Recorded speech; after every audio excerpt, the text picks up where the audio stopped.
नमस्कार साथियों, स्वागत है आपका हमारे चैनल टीएनटी ज्ञान में। आज बात करने जा रहे हैं कि मार्केट में जो गिरावट आई उसकी क्या वजह है? किस कारण मार्केट में इतनी गिरावट आई?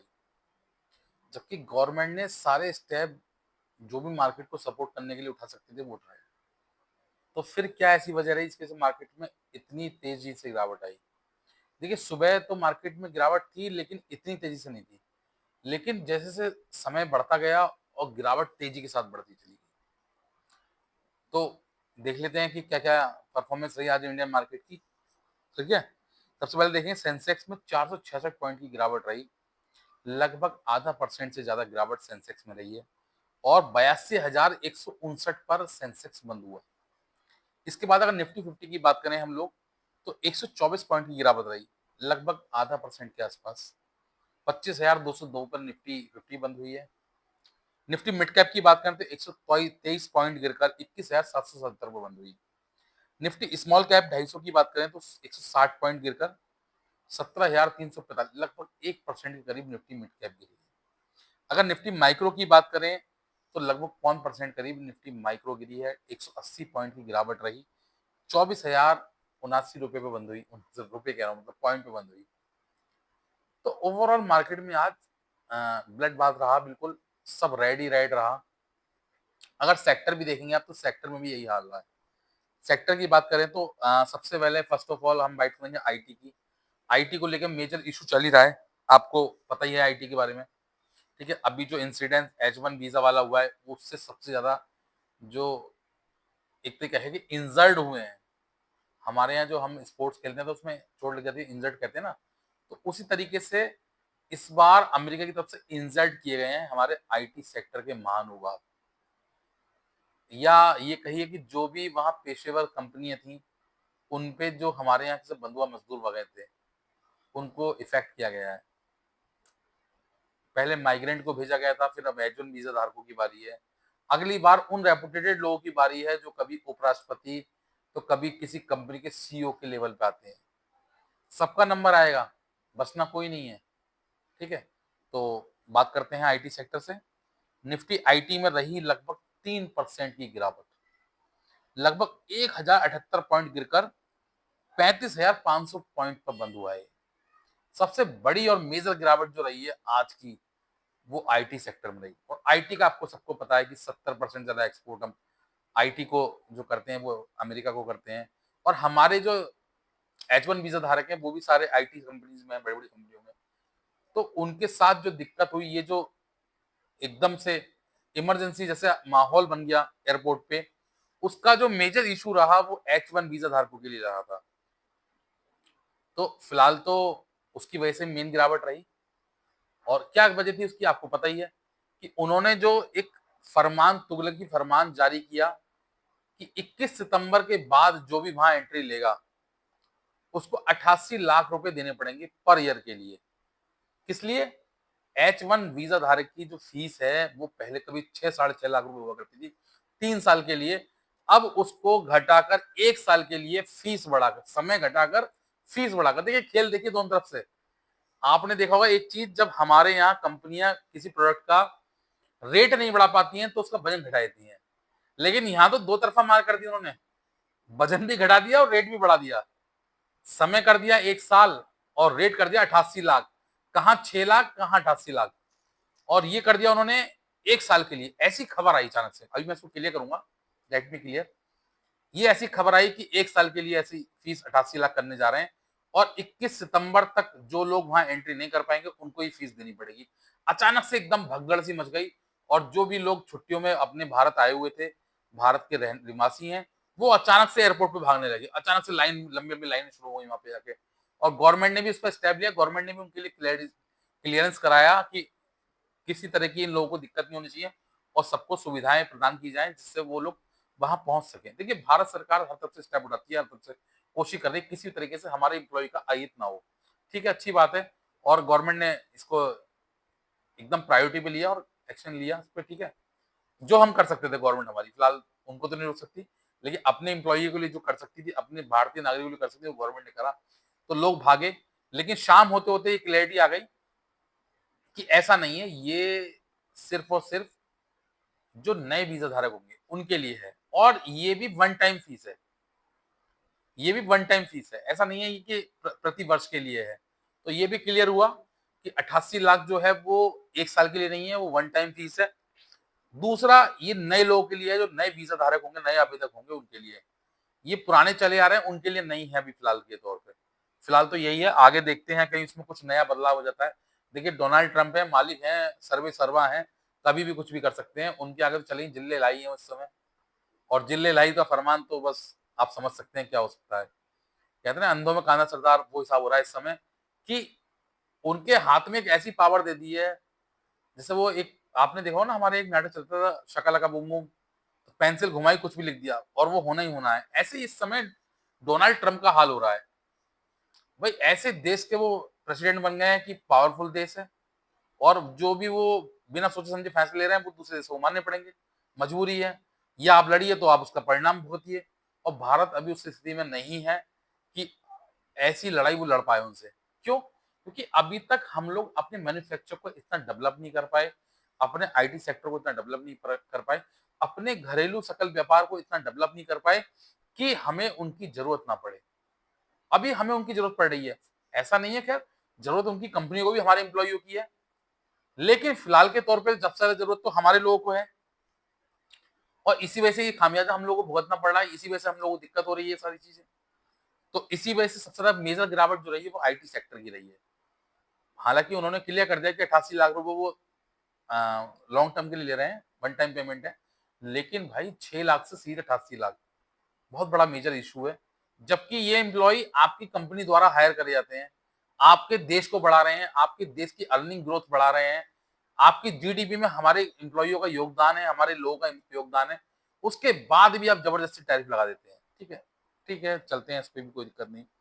इसके बाद हम नेक्स्ट बात करें तो निफ्टी फार्मा। फार्मा में लगभग 1.5% की गिरावट रही, 320 पॉइंट सॉरी गिरकर ये 22,365 पे बंद हुआ। इसके बाद बात करें एफएमसीजी की। एफएमसीजी में ½ % की गिरावट रही, लगभग 266 पॉइंट गिरा ये। निफ्टी बैंक निफ्टी की बात करें तो 174 पॉइंट गिरा ये। ठीक है, अगर निफ्टी ऑटो की बात करें तो 65 पॉइंट गिरा ये। निफ्टी रियलिटी की बात करें तो 1.9%, मतलब ये ठीक है, सही रहा, कोई दिक्कत नहीं है। निफ्टी सीपीएससी की बात करें तो इसमें कोई गिरावट नहीं रही, ठीक रहा इसमें परफॉर्मेंस। निफ्टी डिफेंस की बात करें तो लगभग डिफेंस भी 1% करीब गिरा है। निफ्टी कंज्यूमर ड्यूरेबल की बात करें तो ये भी, इसमें भी अच्छी खासी गिरावट रही है। निफ्टी इंफ्रा में भी गिरावट रही है। निफ्टी मेटल और निफ्टी कंजप्शन, ये दो की गिरावट नहीं हुई है, ये इसमें बढ़ोतरी रही है। देखिए कंज्यूमर ड्यूरेबल जो था और मेटल, क्योंकि अभी 21 तारीख से जीएसटी 2.0 जो रिफॉर्म्स हुआ था, जिसमें बदलाव हुए हैं, केवल दो ही स्लैब है, उसके कारण थोड़ा सा मेटल को और कंजप्शन को थोड़ा सा बूस्ट मिला है। इसकी वजह से थोड़ा सा इनकी परफॉर्मेंस सही रही है, लेकिन सबसे ज्यादा असर जो पड़ा है वो हमारे आईटी सेक्टर पे पड़ा है। अब बात कर लेते हैं अमेरिकन मार्केट की। अमेरिकन मार्केट ने कैसा परफॉर्मेंस दिया है। लगभग S&P ½ % करीब बढ़ा हुआ है। नेस्डेक की बात करें तो 0.72% बढ़ा हुआ है। डीजे की बात करें तो 0.37%, लगभग ऑलमोस्ट ठीक ठीक उनका मार्केट रहा है। लेकिन एक देखने वाली बात है, अगर हम रसल 2K की बात करें, जो उनका माइक्रो कैप इंडेक्स है, उसकी बात करें तो उसमें गिरावट देखने को मिली है। और ये गिरावट कहीं ना कहीं ये ऑब्जर्व कर रही है कि जिस तरीके से मार्केट से रेट कट किया गया है, उससे आगे वाले परिणाम बड़े गंभीर होंगे। स्मॉल कैप कंपनियों के लिए बड़ा ऐसी परिस्थितियां पैदा हो जाएंगी कि आगे चल के उनका सर्वाइव करना मुश्किल होगा। तो देखते हैं इसके लिए भी कि आगे क्या वो स्टेप लेते हैं, क्योंकि अभी आपने बताया जैसे रेट कट करा है, उसके बाद भी उनको कोई राहत मिलने का ऐसा लग नहीं रहा है कि उनके लिए कोई अच्छा कदम हो। देखिए शॉर्ट टर्म में तो जो भी डोनाल्ड ट्रंप कर रहे हैं अमेरिका के लिए बहुत शानदार है, गोल्डन है, हर कोई उसकी तारीफ कर रहा है। मतलब इवन भारत के लिए नहीं कह रहा, मतलब मैं, वो अपने लिए गोल्डन है। ठीक है, लेकिन लॉन्ग टर्म के लिए वो अमेरिका को खत्म करके जा रहे हैं। अब इसमें भी बात करेंगे। ठीक है, एशियन मार्केट पर आ जाइए तो एशियन मार्केट का परफॉर्मेंस लगभग मिला जुला रहा। अधिकतर मार्केट गिरावट रहा एशियन मार्केट में भी। और चाइना की मार्केट की बात करें तो ठीक रहा, सरप्लस रहा, नेगेटिव नहीं रहा। लेकिन बाकी हांगकांग की बात करें, कहीं की बात करें, सब जगह मार्केट में गिरावट रही है। ठीक है, अगर यूएस 10 ईयर की बात करें तो इवन फिर से गिरावट। ठीक है, और 4.12% से बढ़ रहा है ये। अब भी जहाँ 4 पॉइंट तक आ गया था ये, फिर दोबारा से उसमें बढ़ोतरी हो गई है। तो कहीं न कहीं रेट कट के बाद ये घटना चाहिए था, लेकिन ये घट नहीं रहा है। तो ये इशारा कर रहा है कि रेट कट जो हुआ है, वो इसको नहीं भाया कहीं न कहीं। तो उससे दिक्कतें आगे चल के होने वाली हैं। आगे चल के उस फंड्स को बहुत ज़्यादा, उन कंपनियों को बहुत ज़्यादा प्रॉब्लम्स होंगी, क्योंकि ये इश्यू इनके लिए शॉर्ट टर्म में तो उन्होंने सॉल्व कर लिया, लेकिन लॉन्ग टर्म में इनको ये परफॉर्मेंस के लिए बहुत खराब रहेगा, कहीं न कहीं जीडीपी में गिरावट आएगी। और देखिए, एक चीज़ बता दूँ मैं आपको, सभी जगह गिरावट है लगभग। अगर आप क्रिप्टो की बात करें, तो बिटकॉइन, एथर, सोलाना, डॉजन कॉइन, सब में गिरावट है। किसी मार्केट में भी अच्छा परफॉर्मेंस नहीं है, कहीं भी आपको ग्रीन देखने को नहीं मिलेगा। ये सब अमेरिका से चलते हैं, सब अमेरिका के फंड्स हैं। क्रिप्टो कॉइन्स भी आप ये देखिए, एक तरीके से अमेरिका के ही कॉइन्स हैं। उसमें भी लगातार गिरावट देखने को मिली है। अगर किसी में बढ़ोतरी हुई है तो वो गोल्ड सिल्वर। गोल्ड सिल्वर में बढ़ोतरी होना, लगातार परफॉर्मेंस देना, इसका क्या मतलब है? इसका मतलब है कि मार्केट में कहीं न कहीं अस्थिरता है। मार्केट में स्टेबिलिटी नहीं है। देखिए, जब मार्केट में अस्थिरता होगी, जब मार्केट इस तरीके से परफॉर्म करेगा, तो हमेशा लोग सिक्योर मार्केट में इन्वेस्ट करते हैं, और सिक्योर मार्केट कौन-सा है? Gold, silver. इसीलिए आप देखेंगे लगातार मार्केट जो है वो गिर रहा है, लेकिन गोल्ड और सिल्वर के रेट वो लगातार बढ़ते जा रहे हैं। क्योंकि लोग इसको सिक्योर मार्केट मानते हैं। इसमें पैसा तभी इन्वेस्ट करना शुरू करते हैं, जब रिटर्न कहीं और से नहीं आता है, तब वो गोल्ड में इन्वेस्ट करना शुरू करते हैं। और लगभग गोल्ड में आप देखेंगे, मुझे लगता है शायद इस साल में लगभग 30% की बढ़ोतरी गोल्ड में हुई है, मुझे ऐसा लगता है। बाकी मुझे डीप से ध्यान नहीं है बिल्कुल सही से कि कितना हुआ है, लेकिन लगभग मुझे ऐसा लगता है कि 30% के आस-पास इसमें बढ़ोतरी हुई है। तो गोल्ड ने बहुत अच्छा रिटर्न दिया है, सिल्वर भी ऐसे परफॉर्म कर रहा है लगातार। इसका मतलब मार्केट अभी अस्थिर ही रहेगा सबका। और देखिए, उसकी वजह क्या है? उसकी मेन वजह, मेन कॉज़ है जो डोनाल्ड डक है। उन्होंने पूरे ही सौर मंडल कहिए या धरती मंडल कहिए, सबको उन्होंने हिला के रख दिया है। पूरे विश्व को घुमा के रख दिया है। मैंने बताया अगेन आपको फिर वही, कि उनके हाथ में ऐसा देश है जिसके धोखे से वो प्रेसिडेंट बन गए हैं, और गलत टाइम पे बन गए हैं, जिस समय मार्केट सब विश्व के बढ़िया चल रहा था। कोविड से देश उभर के आए थे, और उसके बाद एक नया कोविड आ गया जिसका नाम हुआ डोनाल्ड ट्रम्प। ये भी कोविड मानिए आप। देखिए, मैं एक चीज़ देखता हूँ, मैं काफ़ी समय से मार्केट कर रहा हूँ, शेयर मार्केट में ट्रेड करता हूँ, ठीक है? डोनाल्ड ट्रम्प जो हैं, देखिए 2 तरह के लोग होते हैं, एक ट्रेडर्स, एक इन्वेस्टर। इन्वेस्टर आप उनको कहेंगे जो लॉन्ग टर्म में इन्वेस्ट करते हैं, 5 साल, 10 साल के लिए, 20 साल के लिए, 15 साल के लिए। वो होते हैं इन्वेस्टर।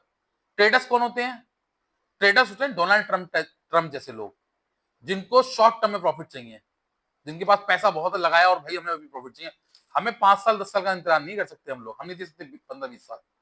वो होते हैं ट्रेडर्स। और डोनाल्ड ट्रम्प की जो स्ट्रेटेजी है वो ट्रेडर्स वाली है। वो ट्रेडर्स है। देखिए, आप सबको पता है डोनाल्ड ट्रम्प बिजनेसमैन आदमी है। वो कोई राजनीतिज्ञ आदमी नहीं है। वो बिजनेसमैन आदमी है। उसको दिखता है जहाँ प्रॉफिट है, उसको कोई रूल्स रेगुलेशन से कोई मतलब नहीं है। उठा के ठोक दिया, भाई मुझे चाहिए भाई। अब आप ये देखिए ना कि अगर उनको इन चीज़ों की नॉलेज होती, समझ होती, तो जो टैरिफ लगाया है कहीं न कहीं वो भी अनलीगल है, उनकी नज़र में, उनके कोर्ट की नज़र में। ठीक है? इस पे भी बात चल रही है। अगेन हम बात करेंगे भारत पे किस तरीके से उन्होंने दिक्कतों का सामना भारत को करना पड़ा है, उनके आने के बाद। सबसे पहले उन्होंने 25% टैरिफ लगाया भारत पर, ठीक है? माय फ्रेंड्स कह के टैरिफ लगा दिया। दूसरा, उसके बाद फिर अगेन टैरिफ लगाया 25% रशिया से ऑयल ऑयल इम्पोर्ट करने की वजह से, ऑयल और गैस इंपोर्ट।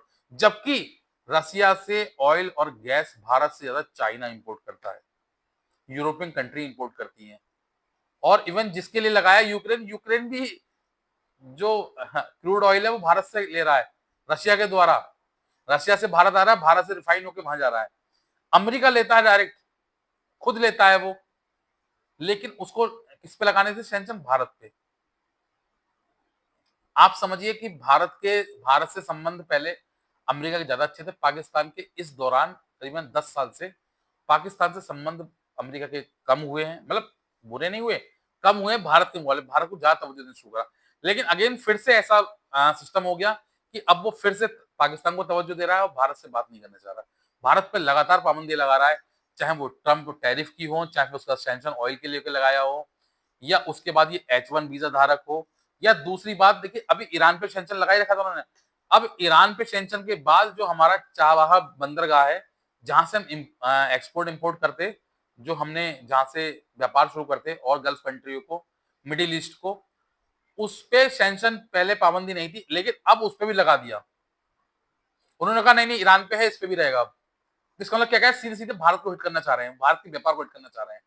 वो चाह रहे हैं कि भारत की जो ग्रोथ इकोनॉमी है, जीडीपी ग्रोथ है, उसको कैसे भी रोका जाए, उसको कैसे भी नेगेटिव किया जाए। अब चाहे इसकी वजह कुछ भी हो, चाहे भारत की ग्रोथ से चिढ़ना है या फिर जो भारत ने उनके नोबेल प्राइज का सपोर्ट नहीं किया, वो वजह हो सकती है। ये बहुत सारी वजह है जिसकी वजह से निरंतर वो भारत पे वार करते जा रहे हैं और भारत के अगेंस्ट वो अपने बयान देते जा रहे हैं और एक नया रोज नया कुछ लेके आ रहे हैं भारत के लिए, भारत को परेशान करने के लिए। ये H1 वीजा धारक भी देखिए उसी टाइप का इशू है। और देखिए मैंने बताया आपको, बिजनेसमैन आती है उसको कोई माइंडसेट इससे मतलब नहीं है, जबकि टैरिफ का जो सिस्टम है उसको उनके कोर्ट ने भी नकार दिया है। उन्होंने कहा है कि ऐसे हालात, जब इमरजेंसी ऐसे हालात होते हैं तब इस टाइप के एक्शन आपको लेने पड़ते हैं, वो भी आप जो है सदन से पास करा के लेते, आपने खुद ही ले दिया, इसकी पावर नहीं है आपके पास, आपने कैसे कर दिया ये? तो जो निचली अदालतें थी कोर्ट से उनके, वहां से तो वो हार चुके हैं, अब सुप्रीम कोर्ट में चल रहा है और मुझे लगता है सुप्रीम कोर्ट से भी वो हारेंगे, तो उनको वापसी लेना पड़ेगा। दूसरी बात, जो ये H1 वीजा धारकों का चला है, अब ये भी कोर्ट जाएंगे सब लोग। भाई वहां पे कोर्ट पॉलिसी है ना, हमारे यहाँ भी है, सरकार के खिलाफ कोर्ट चले जाते हैं लोग, ऐसी वहां भी है। आप एकदम इतनी बढ़ोतरी कैसे कर सकते हैं कि 6-6.5 लाख से सीधे 88 लाख, मतलब 10 गुना से भी ज्यादा, मतलब 6, करीब 15%, ओ सॉरी 15 गुना, 15 गुना बढ़ोतरी कर दी आपने अचानक से एकदम। आप लोगों को अस्थिर करना चाहते हैं, आप लोगों में भय का माहौल बनाना चाह रहे हैं, आप इमरजेंसी जैसे माहौल क्रिएट कर रहे हैं। मतलब आपके यहाँ इमरजेंसी है नहीं, आप अच्छा परफॉर्म कर रहा है आपका देश, बढ़िया आपकी जीडीपी ग्रोथ, मतलब आप सबसे लार्जेस्ट इकोनॉमी है, उसके बाद आपकी जो हरकतें हैं वो बहुत ही घटिया हैं, बहुत ही खराब हैं। और भारत के लिए तो मुझे लगता है कि बहुत ही शर्मनाक हरकतें हैं आपकी। आप शायद ये भूल जाते हैं कि भारत ने आपको कितनी तवज्जो दी, कितना आपके सम्मान के लिए आपके वो स्टेप लिए, लेकिन उसके बाद भी आपने वही काम करा कि जिस थाली में खाया उसी में छेद करा। बहुत पुरानी कहावत है, भारत के साथ आपने यही करा। दोस्त दोस्त कह के पीठ में छुरा भोंक दिया भारत के, जबकि मोदी जी ने हमेशा आपका नाम लिया और आपने चुनाव के समय मोदी जी का कितना इस्तेमाल किया, जो अप्रवासी भारतीय थे आपके यहाँ उनका आपने कितना इस्तेमाल किया, क्योंकि वो दौर था वोटिंग का, चुनाव का, जब आपको सत्ता में वापसी आना था। तब आप भारतीय लोगों का नाम ले लेकर आप वोटिंग के दौर में जा रहे थे, लेकिन जब सत्ता में आ गए तब आप भारत को भूल गए, भारत के लोगों को भूल गए। देखिए इसमें मैं कमी भारत के लोगों की भी मानूंगा कि जब जब इस टाइप के स्टेप भारत के अगेंस्ट लिए जाते हैं, तो वो अमेरिका में बैठे हुए हमारे लोग जो अच्छे अच्छे पदों पर बैठे हैं, अच्छी अच्छी कंपनियों के मालिक बने बैठे हैं, वो कभी भारत के लिए स्टेप नहीं लेते। क्यों नहीं लेते? उनको लगता है कि हमसे थोड़ी कुछ हो रहा है, ये भारतीय लोगों के लिए है, हम भारतीय कहाँ हैं, हम तो अमेरिकी हो गए। देखिए कोई भी सिंगल पर्सन जब तक अमेरिकी नहीं है, जब तक वो अमेरिका में पैदा नहीं हुआ है, वो अमेरिका का मूल निवासी नहीं है। अगर वो भारत से जुड़ा हुआ है, भारत का है, तो वो भारत का है अमेरिका के लिए। उनका सिर्फ वो इस्तेमाल करते हैं अपनी कंपनियों को चमकाने के लिए। और ये बात आपकी समझ में नहीं आ रही है, आप लोगों की समझ में, कि ऐसा कब तक चलेगा? ऐसा तब तक चलेगा जब तक उनकी कंपनियां बिल्कुल स्टेबल नहीं हो जाएंगी। जब तक आप उनके लिए यूजेबल हैं, तब तक वो आपको यूज कर रहे हैं। जिस दिन आप उनके अनयूजेबल हो गए तो वो आपको फेंक देंगे। जैसे माइग्रेंट के लिए साथ करा उन्होंने, अब वो H1 वीजा धारक के साथ कर रहे हैं। अगला स्टेप किसी और पद के लिए भी हो सकता है, चाहे वो सुंदर पिचाई हो, चाहे वो सत्य नडेला हो, चाहे वो कमला हैरिस हो। आप समझ सकते हैं मैं जिनका नाम ले रहा हूं, वो कोई छोटी मोटी हस्ती नहीं है अमेरिका में, लेकिन उनका खुद का कोई अस्तित्व नहीं है। इससे साफ पता चलता है कि उनका एक भी स्टेप भारत के लिए नहीं लिया गया, अपने लोगों के लिए नहीं लिया गया। एक बार भी उनके द्वारा भी विरोध नहीं किया गया कि भारतीय लोगों को H1 वीजा धारक में इतनी फीस क्यों देनी पड़ रही है, जबकि सबको पता है कि जितने भी H1 वीजा जारी होते हैं अमेरिका की तरफ से, उसका 72% जो है भारतीय नागरिक हैं। 10% मुश्किल से चाइना के लोग हैं, उसमें 70% से ऊपर जो है वो भारत के लोगों को H1 वीजा मिला हुआ है। तो उसके बाद आप एक भी स्टेप भारतीय नागरिकों के लिए नहीं लेते हैं। इससे पता चलता है कि आपकी भारत के प्रति क्या जवाबदेही है, या भारत के प्रति आपका क्या प्रेम है। आपका सिर्फ और सिर्फ प्रेम है, और वो है सिर्फ अपने पैसे के लिए, सिर्फ सेल्फ के लिए। लेकिन ये चीज ध्यान रखें कि आज आप भारत के नहीं हैं तो कल अमेरिका भी आपका नहीं होगा। एक दिन अमेरिका आपको फिर से निकाल फेंकेगा, तब आपको याद आएगा सिर्फ और सिर्फ भारत। लेकिन भारत देश ऐसा है, उसके बाद भी हमें सपोर्ट करता है आपको। तो ये चीज़ आपको समझनी चाहिए, अभी भी समय गुजरा नहीं है। अगर भारत के नागरिक हो, तो भारत के लिए स्टेप लेना सीखो। देखो, ऐसा नहीं है कि अमेरिकी कंपनी की ज़रूरत सिर्फ हमको है। अमेरिकी कंपनी को भी हमारी ज़रूरत है। आप देखेंगे ये अवसर है भारत के लिए, जो कंपनियाँ इतना महँगा टैरिफ मतलब झेलेंगी 88 लाख वो वीज़ा के लिए देंगी वहाँ पे। आप सोचिए वहाँ एवरेज सैलरी मतलब जो उनको मैक्सिमम सैलरी मिल रही है लगभग इतनी मिल रही है, 1 करोड़ के आस-पास 88 लाख 90 लाख रुपए और इतना वो एक बार वीज़ा में दे देंगे वो। तो एक बार की सैलरी चली जाएगी उसमें उनकी। तो वो क्यों रुकेंगे वहाँ पे? नहीं रुकेंगे ना। इससे कंपनी क्या होगा, कंपनी भारत आएँगी, भारत में व्यापार कराएँगी उनसे। भारत में आप जॉब देंगी वो आपको, भारत में अपने ऑफिस खोलेंगी या फिर उन कंट्रियों में खोलेंगी जहाँ इस टाइप के इश्यू नहीं होंगे। तो ये अमेरिका के लिए तो लॉन्ग टर्म में बहुत नुकसानदेह होगा। शॉर्ट टर्म में फ़ायदा है, मैंने बताया ट्रेडर्स हैं वो, इन्वेस्टर नहीं है। और हर देश को ज़रूरत होती है ऐसे प्रेसिडेंट की जो इन्वेस्टर है। हमारे मोदी जी का विज़न है लॉन्ग टर्म के लिए, इन्वेस्टिंग के लिए कि भारत को आगे बढ़ाएँ, आने वाले समय में भारत को विकसित देश बनाएँ। तो फिलहाल के लिए तो इतना ही। अगर मेरी वीडियो पसंद आई हो, अच्छी लगी हो, तो वीडियो को लाइक करें, शेयर करें और सब्सक्राइब करना ना भूलें। Thank you.